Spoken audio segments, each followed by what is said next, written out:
एक school teacher अपनी शादी के लिए बैंक से कर्ज लेता है, लेकिन 3 साल तक वो ये कर्ज वापस नहीं कर पाता। तो बैंक की तरफ से उसके घर नोटिस आ जाता है। नोटिस मिलने के बाद वो बैंक मैनेजर से मिलने के लिए जाता है, लेकिन जैसे ही वो मैनेजर के दफ्तर के अंदर दाखिल होता है और ख़ातून बैंक मैनेजर को देखता है, तो अचानक साकित रह जाता है। दोस्तों, आखिर वो ख़ातून बैंक मैनेजर कौन थी और इस स्कूल टीचर का उससे क्या ताल्लुक था? पूरी स्टोरी सुनने के लिए वीडियो आखिर तक ज़रूर देखें। ये कहानी खैबर पख्तूनख्वा के एबटाबाद की है, जहां अदनान नाम का एक लड़का रहता है। उसकी उम्र शादी के काबिल हो चुकी है और वो एक सरकारी स्कूल में प्राइमरी टीचर है। सरकारी नौकरी होने की वजह से उसके वालिदैन उसकी शादी की फ़िक्र करने लगते हैं और उसके लिए लड़की ढूंढने लगते हैं। तलाश के बाद उन्हें लड़की मिल भी जाती है और लड़की का नाम सना होता है, जो काफ़ी पढ़ी लिखी है और आला तालीम के बाद सरकारी नौकरी के इम्तहानात की तैयारी कर रही है। कई टेस्ट वो दे भी चुकी है, जिसके नताइज आने बाकी हैं। जैसे ही शादी की बात आगे बढ़ती है, तो अदनान अपने वालिदैन को जहेज़ के लिए साफ मना कर देता है, क्योंकि वो नहीं चाहता था कि उसकी शादी में किसी किस्म का जहेज़ दिया जाए। वो साफ कहता है कि मेरी शादी में किसी किस्म का लेन देन नहीं होगा। इसके बाद अदनान अपनी शादी की तैयारियों में मसरूफ़ हो जाता है। उस सना का नंबर भी उसके पास आ जाता है। दोनों फ़ोन पर बातें करने लगते हैं और बातों ही बातों में दोनों के दरमियान मोहब्बत पैदा हो जाती है। अदनान बैंक से कर्ज देकर घर के अंदर आराम और आसाइश का सामान लाता है, क्योंकि वो चाहता है कि जब उसकी पढ़ी लिखी बीवी घर आए तो उसे किसी किस्म की दिक्कत ना हो। इसी वजह से उसने गाड़ी भी लेनी थी और बाकी घरेलू सामान भी ज़्यादातर कर्ज पर ही ले लेता है। शादी के इंतजामात के लिए वो इधर उधर उधार लेकर तैयारियों में जुट जाता है। वक्त गुजरता है और अब शादी में सिर्फ 4 दिन बाकी रह जाते हैं कि ऐन 4 दिन पहले सना का रिज़ल्ट आ जाता है और उस रिज़ल्ट में सना पास हो जाती है। जैसे ही सना का रिजल्ट आता है और वो बैंक की मैनेजर बन जाती है, तो उसके घर वाले बहुत खुशियां मनाते हैं। शादी में सिर्फ 4 दिन बाकी रह गए थे, लेकिन इसी दौरान रिश्तेदार उसके वालिद से कहने लगते हैं कि अब तुम्हारी बेटी बैंक मैनेजर बन गई है, तो क्या तुम उसे एक स्कूल के टीचर अदनान से ब्याह दोगे? ये सुनकर सना के वालिद के दिल में ख्याल आता है कि मैं ये शादी नहीं होने दूंगा। फिर वो सना से कहता है कि बेटी, अब तुम अदनान से शादी नहीं करोगी। तुम अब बैंक मैनेजर बन गई हो, तुम किसी बड़े घराने और अच्छी पोजीशन वाले लड़के से शादी करनी चाहिए, ताकि तुम्हारी आने वाली ज़िंदगी बेहतर गुजरे। सना, जो अदनान से बेहद मोहब्बत करती थी, चाहती थी कि ये शादी हो जाए, लेकिन घर वाले उस पर बहुत ज़्यादा दबाव डालने लगते हैं और शादी में आए हुए रिश्तेदार भी यही मशवरा देते हैं।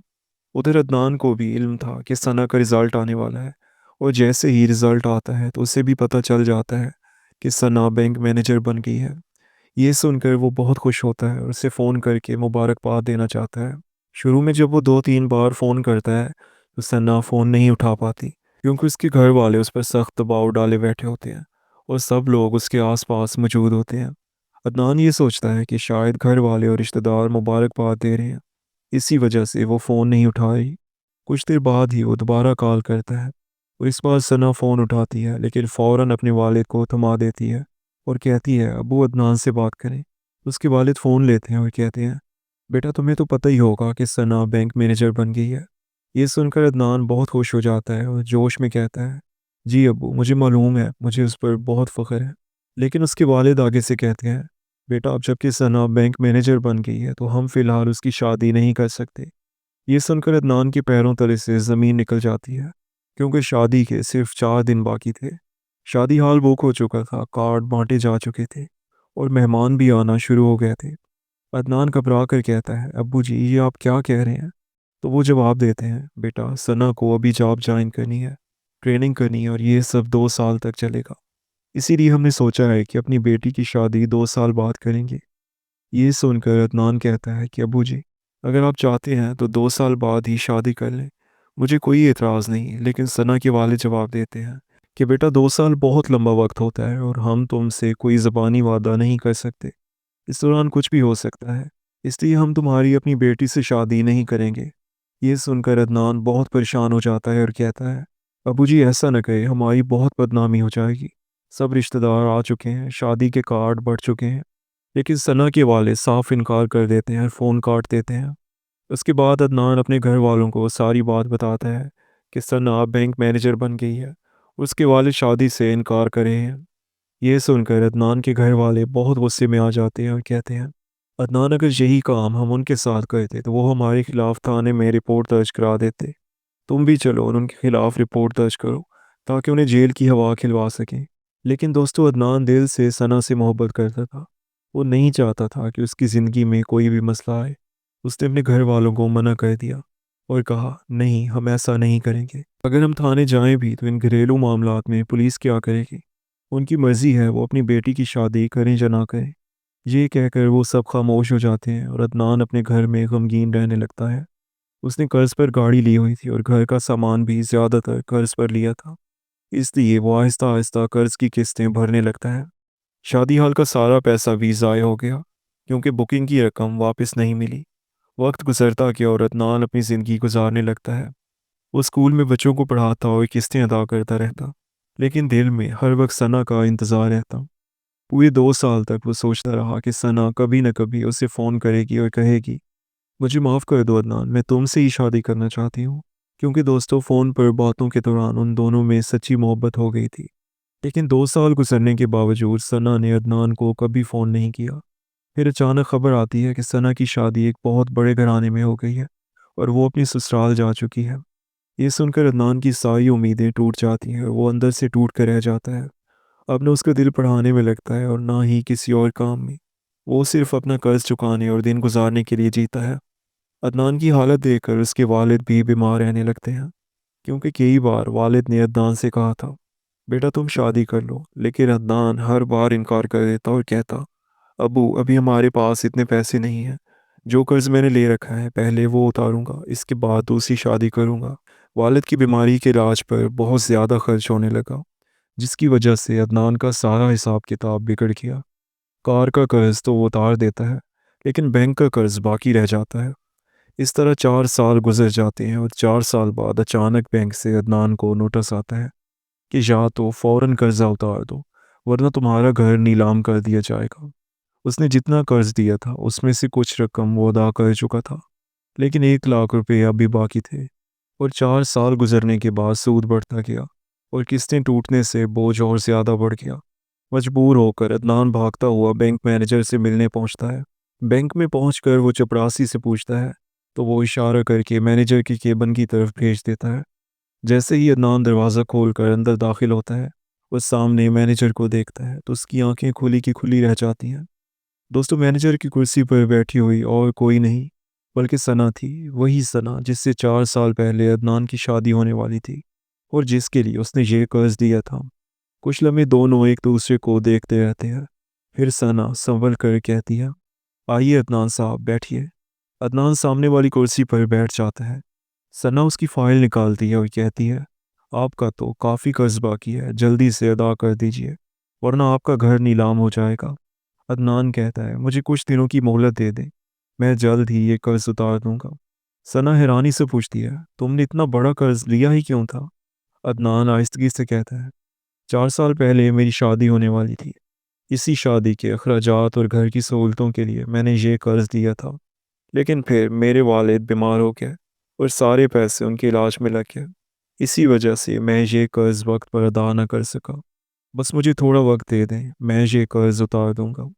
ये सुनकर और अदनान के चेहरे पर मायूसी देखकर सना से रहा नहीं जाता और वो कह उठती है, अदनान क्या तुम मुझे पहचानते नहीं हो? अदनान दुख भरी मुस्कुराहट के साथ कहता है, मैं आपको अच्छी तरह पहचानता हूँ, आप वही लड़की हैं जिसकी खातिर मैंने ये कर्ज दिया था। सना की आंखों में नमी आ जाती है और वो कहती है, अदनान तुम चाहते तो मेरे वालिद से जहेज मांग सकते थे, लेकिन तुमने ऐसा नहीं किया और उल्टा इतना बड़ा कर्ज दे लिया। आखिर क्यों? अदनान धीरे से जवाब देता है, मुझे जहेज देना कभी अच्छा नहीं लगा। मैंने ये सोचकर कर्ज दिया था कि तुम पढ़ी लिखी हो। मैं नहीं चाहता था कि मेरी होने वाली बीवी को किसी चीज़ की कमी महसूस हो। इसीलिए मैंने घर का सामान और सहूलतें कर्ज देकर पूरी की थी। अदनान कहता है, मैंने दूसरी शादी नहीं की क्योंकि अब्बू की तबीयत ख़राब रहने लगी थी और जो कर्ज मैंने ले रखा था उसे चुकाने के लिए मैंने शादी से इनकार कर दिया। अब्बू ने कई बार कहा कि बेटा दूसरी शादी कर लो, लेकिन मैंने हर बार मना कर दिया क्योंकि मैंने तुमसे सच्ची मोहब्बत की थी और बार बार तुम्हारा ख्याल आता रहा। इसी वजह से मैं किसी और से शादी कर ही ना पाया। ये सुनकर सना अपने आंसू ज़ब्त न कर सकी और अदनान के सामने फूट फूट कर रोने लगी। अदनान हैरानी से उसे देख कर कहता है, सना ये क्या हुआ? मैंने तो सुना था कि तुम्हारी शादी एक अच्छे घराने में हो गई है। कोई मसला है क्या? इस पर सना बताती है, हाँ शादी तो हो गई थी, लेकिन वो ज़्यादा दिन न चल सकी। जब तुमसे मेरा रिश्ता तोड़ दिया गया था तो मेरे मामू ने अब्बू को एक लड़के के बारे में बताया कि उसके पास करोड़ों की जायदाद है, अरबों का मालिक है। अब्बू फ़ौरन राज़ी हो गए और मेरा रिश्ता वहाँ तय कर दिया। जैसे तुमने शादी के लिए कर्ज़ दिया था वैसे ही मेरे अब्बू ने भी 30 लाख का कर्ज़ लिया ताकि जहेज़ का सामान दे सकें और मेरी शादी उससे करवा दे। लेकिन शादी के बाद पता चला कि जिस तरीके से मेरा निकाह हुआ है वो सब धोखा था। उनके पास कोई दौलत नहीं थी, बल्कि उल्टा वो लोग कर्ज़ में डूबे हुए थे। जो शान शौकत उन्होंने दिखाई थी वो सब झूठ निकला। सना रोते हुए कहती है, चंद माह बाद ही मेरा वहाँ गुजारा न हो सका और मैंने तलाक ले ली। तलाक के बाद मैं भी अपने वालिदैन के साथ उसी कर्ज को उतारने की कोशिश कर रही हूँ, जैसे तुम अपना कर्ज चुका रहे हो। ये कहकर सना की आंखों से आंसू बहने लगते हैं। बाहर बैंक मैनेजर से मिलने वालों की लंबी लाइन लगी होती है। सना आहिस्तगी से अदनान से कहती है, क्या तुम मुझसे हफ्ते के दिन इसी बैंक पर मिल सकते हो? अदनान फौरन जवाब देता है, हाँ क्यों नहीं, मैं ज़रूर आऊँगा। फिर सना उससे जाने का इशारा करती है और अपने काम में मसरूफ़ हो जाती है। आहिस्ता आहिस्ता हफ्ते का दिन आ जाता है। उस दिन सना बैंक के गेट पर खड़ी अदनान का इंतज़ार कर रही होती है। जैसे ही अदनान पहुंचता है वो देखता है कि बैंक बंद है और सना बाहर खड़ी है। वो उसके पास आकर कहता है, सना ये बैंक तो बंद है, तुमने आज मुझे क्यों बुलाया है?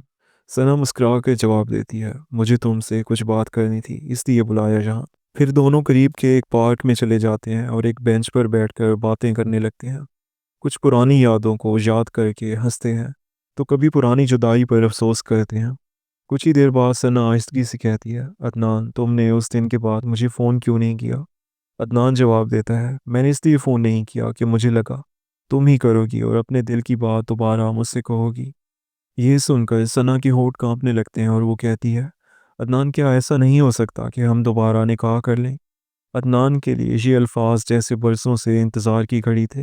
वो फ़ौरन खुशी से कह उठता है, हाँ सना बिल्कुल ऐसा हो सकता है, अगर तुम चाहो तो वह भी हो सकता है। ये सुनते ही सना रोने लग जाती है और रोते हुए कहती है, अदनान मुझे माफ़ कर दो, जो कुछ हुआ था वो मेरे घर वालों की वजह से हुआ, मेरा इसमें कोई कसूर नहीं था। अदनान नरमी से कहता है, मैं सब समझता हूँ और मैंने तुम्हें दिल से माफ़ किया।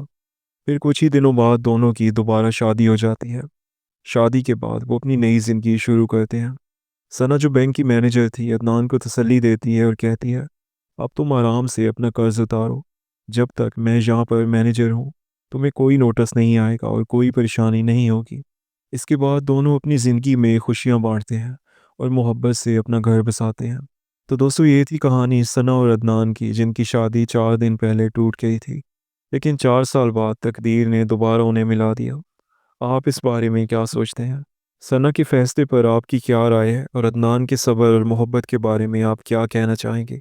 अपनी राय कमेंट सेक्शन में ज़रूर लिखिए और अगर कहानी अच्छी लगी तो वीडियो को लाइक और चैनल को सब्सक्राइब करना ना भूलें। मकसद किसी को तकलीफ़ देना नहीं बल्कि आपको ये सिखाना है कि ज़िंदगी में मुश्किलात आएँ तो सब्र और सच्ची मोहब्बत आखिरकार रंग ज़रूर लाती है। मिलते हैं कल एक नई और इंटरेस्टिंग स्टोरी के साथ, तब तक के लिए अल्लाह हाफ़िज़।